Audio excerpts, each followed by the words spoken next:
آج آپ لوگوں کے گوش گزار بڑی ہی فکر انگیز ایک حکایت پیش کرنی ہے، جس کو امام غزالی علیہ رحمہ نے نقل کیا مکاشفۃ القلوب کے اندر۔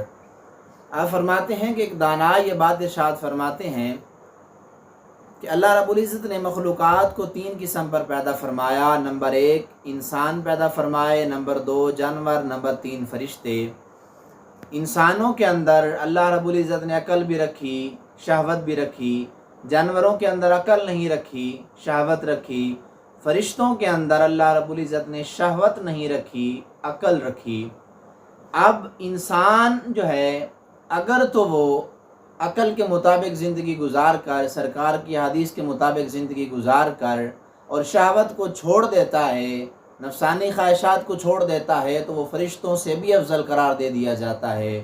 لیکن اگر وہی انسان عقل اور احادیث طیبہ کا دامن چھوڑ دے اور نفسانی جو خواہشات ہیں ان کا غلام بن جائے، اپنی من مانیاں کرے، شہوات کو پورا کرے، تو پھر وہ بندہ جانوروں سے بھی بدتر ہو جاتا ہے۔ اب ہمیں سوچنا چاہیے کہ آیا کہ ہمیں فرشتوں والی صفات اختیار کر کے ان سے بھی افضل درجہ حاصل کرنا چاہیے، یا کہ جانوروں والے کام کر کے ان سے بھی بدتر جو اللہ رب العزت نے مقام رکھا ہے، ہمیں جانوروں سے بھی بدتر بننا ہے؟ یہ ہمارے اوپر ڈیپینڈ کرتا ہے۔ اللہ رب العزت ہم سب کو اپنی زندگیوں کے بارے میں غور و فکر کرنے کی توفیق عطا فرمائے۔